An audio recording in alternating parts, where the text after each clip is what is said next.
Shikues të nderuar të Enciklopedi Mjekësore, ju përshëndesim të gjithëve dhe ju ftojmë të jeni së bashku me ne në minutazhin dedikuar shëndetit. Për sot është kënaqësi që të prezantoj në këtë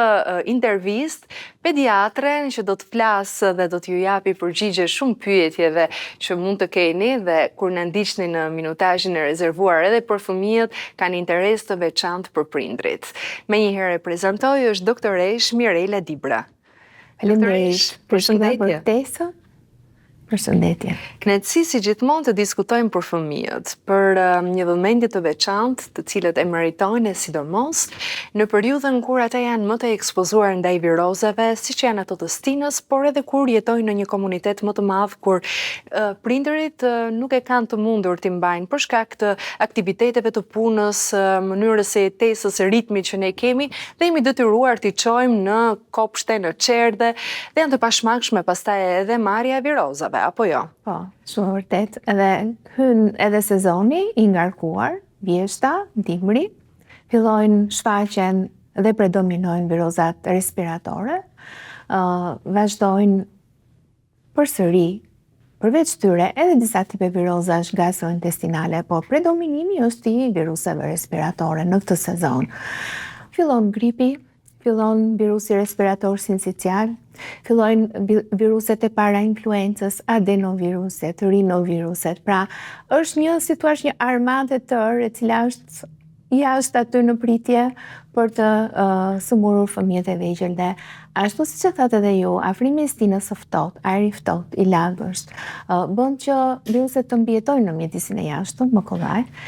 dhe të infektojnë më shumë fëmijë. Në të njëjtën kohë, fillimi i sezonit të plotë, të fillimit të çerdheve, të kopsheve, të shkollave që fillojnë në tetor dhe janë në kulmin e tyre tani, grumbullimet e fëmijëve brenda këtyre ambienteve normalisht që krijojnë kushte për përhapjen e infeksioneve nga njëri fëmijë te tjetri. Cili prej këtyre viruseve po qarkullon aktualisht, doktoresha imi, në muajin nëntor dhe sigurisht që dhe temperaturat kanë patur luhatin e tyre. Luhatit e tyre, freskimi i kohës, lagështira, shira, të gjitha këto. Jemi në fillimin, akoma nuk janë shfaqur raste të mirëfillta të gripit, si gripi sezonal, po janë këto viruset e koronaviruset e zakonshme që shkaktojnë ato që quhet common colds apo e ftohura, rufa, viruset e para influencës. Ka filluar rastet e virusit respirator sincicial i cili shkakton edhe bronkiolite apo pneumonira tek bebet e vogla. Gjithashtu, vazhdon të qarkullojë dhe format e COVID-19, i cili pëson ato mutacionet dhe e kemi pasur gjatë verës prezente, e kemi pasur në shtator, në tetor dhe vazhdon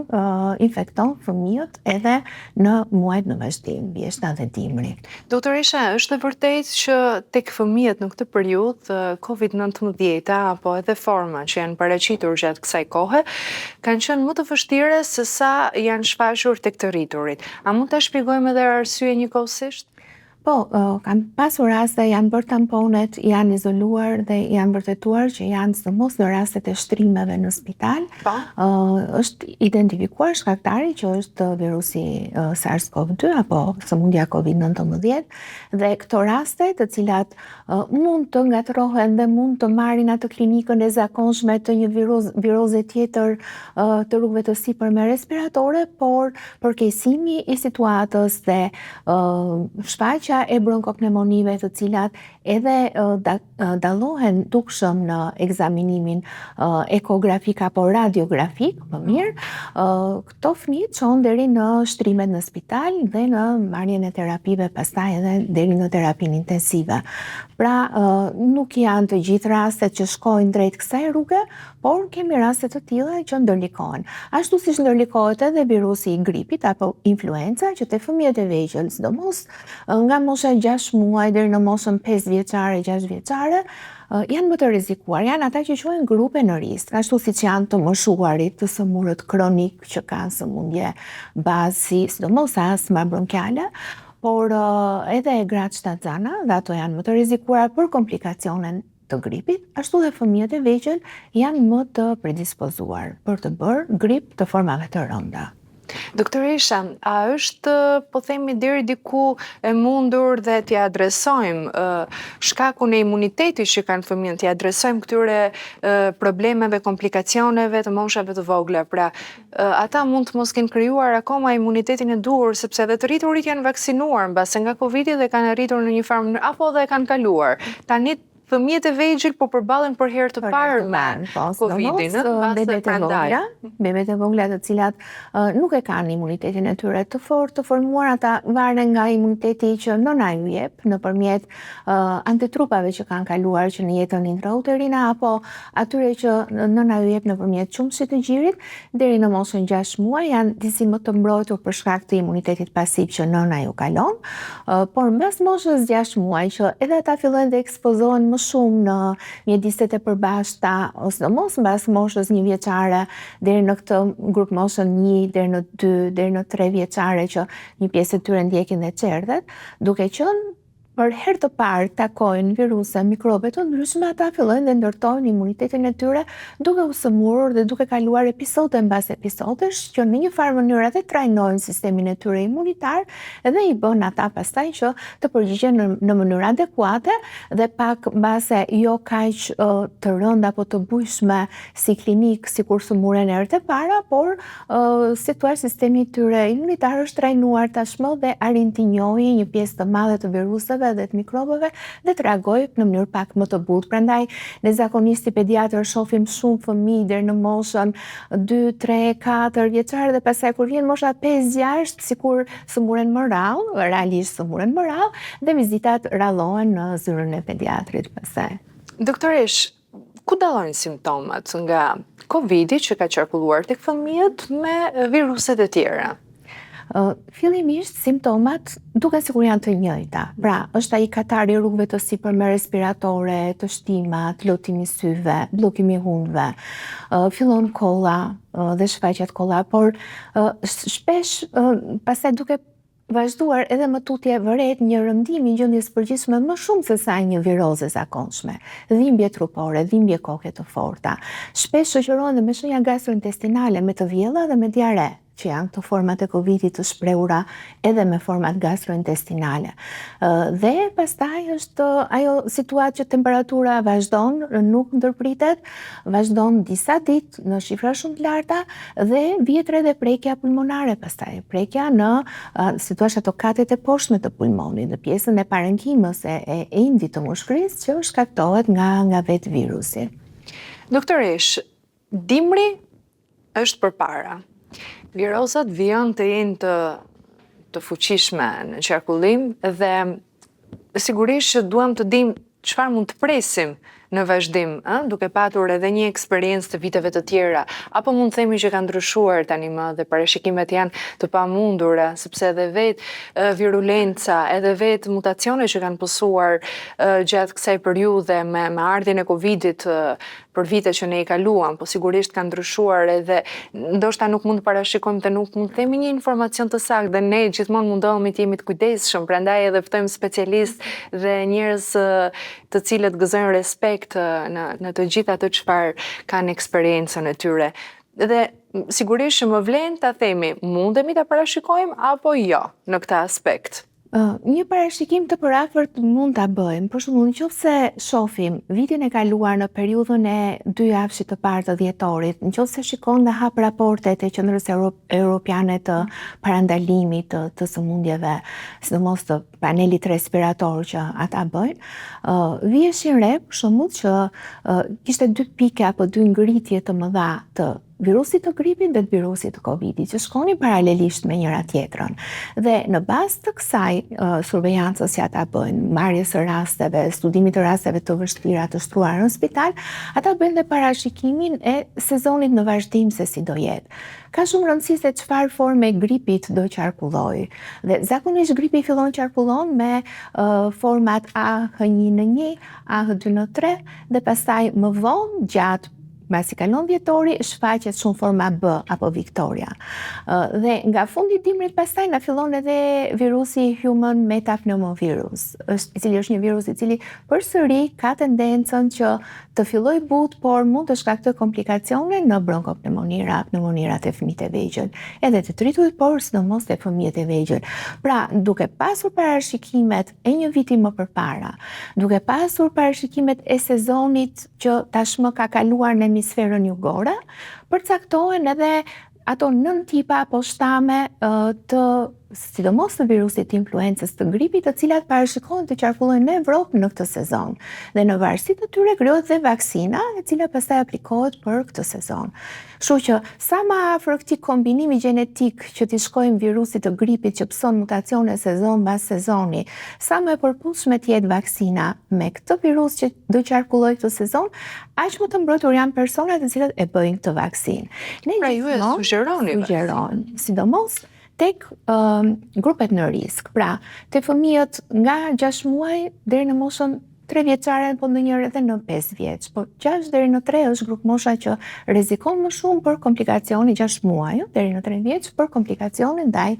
gripit. Gjithashtu ata fëmijë të cilët kanë tendenca astmatike, që zhvillojnë bronkiolite të shpeshta, që janë me astma bronkiale, fëmijët që kanë imunodeficienca, pra kompromentim të imunitetit të tyre, gratë shtatzana të cilat edhe ato rrezikohen ndaj komplikacioneve të gripit, në secilin trimestër që ato të jenë. Është mira që ta bëjnë vaksinën e gripit. Gjithashtu edhe kujdestarët e tyre. Pra, në qoftë se ne, për shembull, nuk do duam të vaksinonin fëmijën, atëherë duhet të vaksinojmë familjen rreth rrotull tij, nënën, babain, gjyshet, nëse gjyshet do kujdesen, do hyjnë dhe do dalin në këtë familje, apo kujdestaren e cila do kujdeset për fëmijën. E mira është që edhe mësuesit e shkollave dhe edukatorët e kopshtet të jenë të vaksinuar, ashtu siç vaksinohen në Shtetet Bashkuara të Amerikës apo në botë. Pra, për sa kanë mbrojtjen? Sepse unë shoh për shembull që më vjen mësuese shumë, të cilat thonë që jemi gjithkohës me rruf, jemi gjithkohës me koll, sepse ato janë persona në risk, të ekspozuara ndaj këtyre viruseve që fëmijët sjellin në klasë. Sa zgjat imuniteti i marrë nga kjo vaksinë? Zgjat për atë sezon që kryet vaksina dhe duhet të ripërsëritur në vitin e ardhshëm me sezonin e ri. Doktoresha, fëmijët që thatë është e domosdoshme për ta bërë, por a përjashtohen ndonjë kategori e caktuar e fëmijëve? Nëse ka efektat po, mund të ketë fëmijë të cilët mund të përjashtohen nga bërja e vaksinës së gripit, por përgjithsisht vaksina e gripit është një nga vaksinat më mirë të tolerueshme dhe e cila realisht jep një mbrojtje sidomos për fëmijët që janë në risk. Pra gjithmonë flasim për fëmijët të cilët janë të vegjël apo që janë në risk për të bërë komplikacione. Nëse ne kemi një fëmijë të shëndetshëm i cili sëmuret rrallë gjatë sezonit të dimrit, atëherë mund ta vlerësojmë rast pas rasti nëse duhet të aplikojmë apo jo. Si mundet një prind të menaxhojë një situatë virale në familjen e tyre, patjetër, dhe pikërisht tek të vegjëlit, sepse shpesh herë vrapojnë tek mjeku nëse kanë simptomat e para apo një temperaturë e cila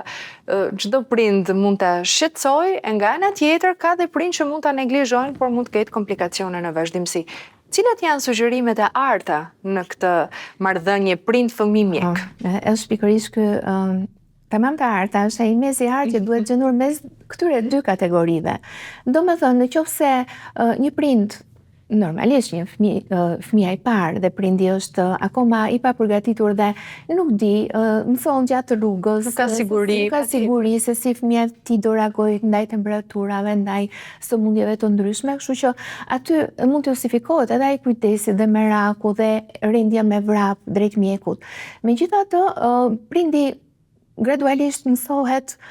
fiton atë eksperiencën e vet dhe ne gjithmonë rekomandojmë më mirë të presim ato ditën e parë, ditën e dytë, ditën e tretë, mos trembemi nga temperatura. Normalisht të qëndrojmë në kontakt me mjekun e familjes, me mjekun pediatër të besuar, duke shpjeguar simptomat, duke komunikuar me të, por ndonjëherë edhe këto vizitat e parakohshme nuk është që parandalojnë komplikacionet e mëvonshme, sepse sëmundja do bëjë ecurinë e vet, do bëjë klinikën e vet, viroza dhe temperaturat virale zgjasin nga 3 deri në 5 ditë të plota ndonjëherë dhe po të hysh më përpara dhe të bësh një vizitë, ti shumë mirë ajo mund të shkojë drejt një zgjidhje spontane pa asnjë lloj komplikacioni, por ti nuk je e sigurt që nëse vizita e bërë ditën e dytë mund të sjellë edhe një rekomandim ndonjëherë edhe të përshpejtuar për marrjen qoftë antipyretikëve më shumë apo të ndonjë antibiotiku të tepruar që nuk është për t'u dhënë në një infekcion viral, që duhet vlerësuar me shumë kujdes dhe duhet dhënë në momentin e duhur. Në momentin kur realisht kemi një mbivendosje bakteriale mbi këtë infekcion viral që kërkon pastaj trajtimin me antibiotik. Megjithatë, janë ekzaminimet edhe ato që na ndihmojnë, ekzaminimet laboratorike. Është e mira që sidomos në këtë sezon kaq të ngarkuar që jemi, që kemi një ndërthurje të disa tipe virozave me njëra tjetrën, do ishte mirë qoftë për vetë mjekun për sigurinë dhe për vetë prindrit që në një farë mënyrë të parashikojnë atë ecurinë drejt kujt drejtimi do shkojë ky infekcion viral që varet shumë nga tipi i virusit që e ka prekur fëmijën. Kështu që tashmë ekzistojnë disa lloj analizash që laboratoret të ndryshme i kryejnë që bëjnë panelin e viruseve respiratore. Dhe aty arrin të diktosh deri në 4, 5 ose ndonjëherë edhe më shumë lloje virusesh, duke filluar që nga gripi, nga Covid, nga parainfluenca, nga rinoviruset, adenoviruset dhe ti duke pasur parasysh sidomos në 2-3 ditët e para që simptomat janë në shpërthimin e tyre të plot dhe ngarkesa virale është e madhe në rrugët respiratore, qoftë në hund apo në nasofarinx, dhe duke marrë një material, një tampon të thjesht, rezultati të cilit del brenda pak minutave, ne jemi në gjendje të parashikojmë se si do jetë ecuria e këtij infeksioni dhe nëse fëmia mund të priret drejt një komplikacioni të mundshëm ose jo. Kështu që kjo do ishte një nga këshillat që mund t'u japim prindërve, bërja e këtij tamponi nazofaringal për të përcaktuar llojin e virusit që fëmia është duke kaluar të virozës, dhe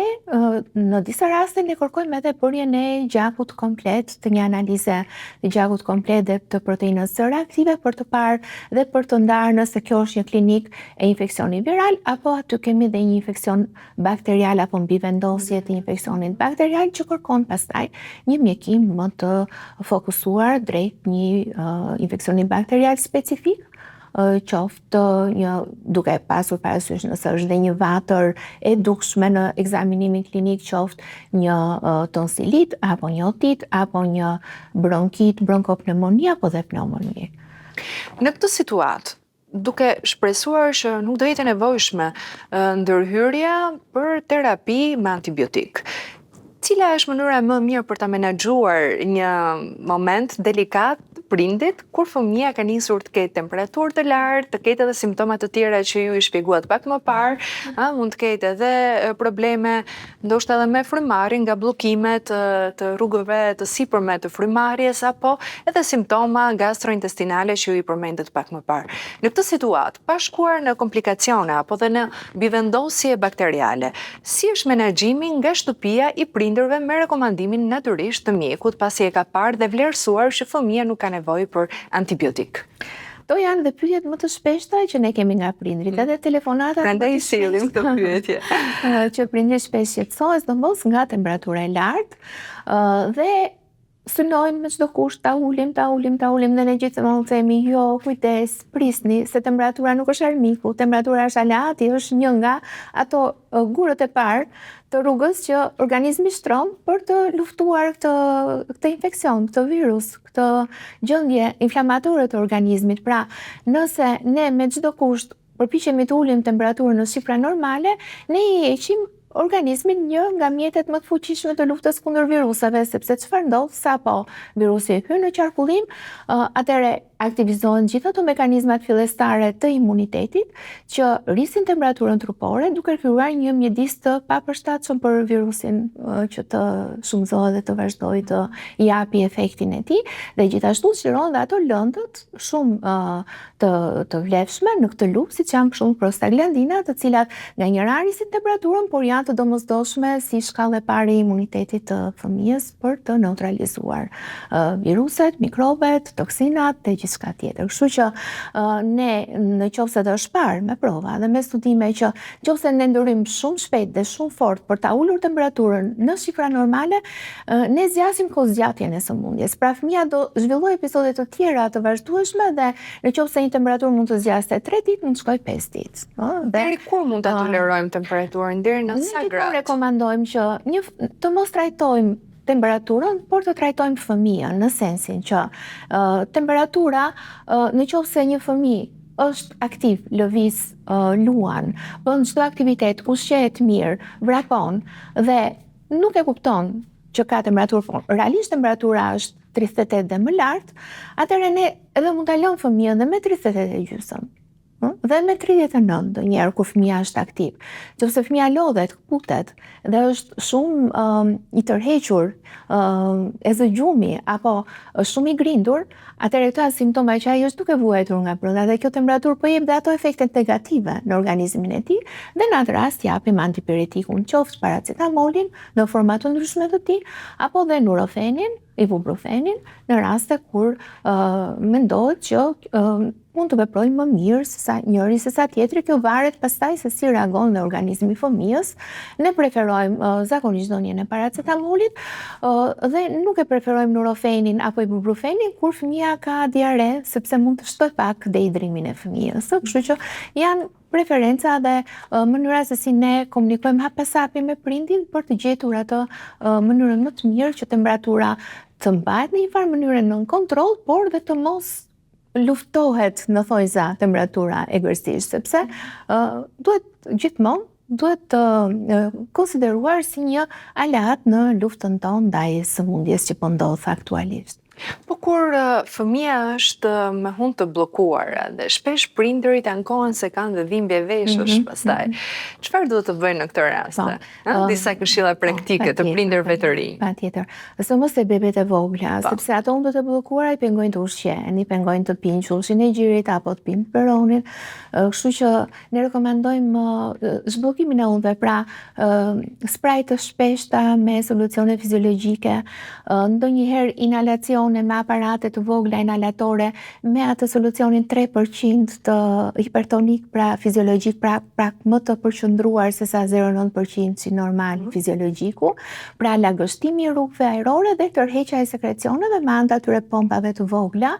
apo të atyre tubave thithës. Pra sidomos se bebet e vogla vlen shumë lirimi i hundëve. Nga ana tjetër dhe ky lavazh i vazhdueshëm që i bëhet mukozave të hundës ndihmon në shplarjen e ngarkesës virale dhe në ngjitjen e virusit me mukozën dhe shumëzimin e virusit brenda mukozës së hundës dhe të nazofaringsit dhe më poshtë dhe ndikon në uljen e kësaj ngarkese. Pra vlen shumë dhe sidomos kur fëmia na vjen nga shkolla që është me hund, duhet patjetër të pastrohet. Ajo rregullat e thjeshta mbase mund të duken të higjienës, se kur ne themi për shembull lani duart, na thon ndonjëherë që dhe jo me këtë lani duart, sikur çfarë po thoni. Po vërtet është shumë e rëndësishme sepse me anë të duarve që fëmia prek gjithçka aty në klasë, në bank, i merr ato viruset, mikrobet e ndryshme. Sa herë pa e pasur mendjen e vendos dorën në fytyrë, në gojë, fërkon syt, pra është rruga e hyrjes së virusit, prandaj është e rëndësishme larja e duarve. Kështu që sapo fëmia vjen në shtëpi duhet laj duart mirë, duhet të ndrohet, të heqë atë uniformën apo rrobat e shkollës, sepse edhe ato mund të kenë marrë një ngarkesë virale, dhe ato rroba duhet lihen në një vend që të vishen për të nesërme, nëse do vishen përsëri, por mos luaj fëmia dhe të jetë brenda shtëpisë me ato rroba, të preki rroba dhe të fërkoj syt përsëri, sepse shton atë ngarkesën virale që mund të marrë. Dhe sidomos kur ka dhe bebe të vogla në shtëpi, aq më tepër duhet treguar kujdes me fëmijët më të rritur, në mënyrë që ata mos sjellin nga shkolla, ata vetë mund të jenë më të fortë, mund të jenë me imunitet më të forcuar, ndërkohë që rrezikojnë motra dhe vëllezërit e tyre më të vegjël, siç kemi pasur shumë raste, sidomos këtë muajin e fundit me fëmijë të vegjël që janë sëmurur, duke qenë në kontakt me fëmijët më të rritur, të cilët e kanë sjell virusin nga shkolla apo nga kopshtet e tjera. Po përsa i përket të ushqyerit, ne duam që gjatë atyre ditëve t'i japim edhe vitamina, po edhe të ushqen sa më mirë, por është shumë e vështirë për një fëmijë i cili ka temperaturë, që të haj ashtu siç ka ngrënë gjithmonë. Çfarë të sugjerojmë në këtë rast? Se kjo është më vete. Se ne rekomandojmë gjithmonë që ushqimet sa më të lehta, ushqimet sa më të thjeshta, sa më miqësore me fëmijën, qoftë edhe vakte shumë të vogla, edhe 2-3 luk luajnë rol, pra pak më shpesh dhe me sasi më të vogël, në mënyrë që fëmija t'i pranojë dhe t'i ndonjëherë për shembull edhe duke lexuar nëse shikoni edhe rekomandimet që jepen prindërve kudo në botë, është ajo supa me lëngun e pulës, konsiderohet shumë si ajo ushqimi magjik në rastin e virozave. Pra, gjithë ajo pasuria që ka me lëndët minerale, me lëngun, me broksin, me proteinën, me të gjitha këto, ndikon shumë në hidratimin e rrugëve të sipërme, në zbutjen e tyre, në hollimin e sekrecioneve. Pra, gjithmonë ushqimet të cilat janë miqësore për fëmijën,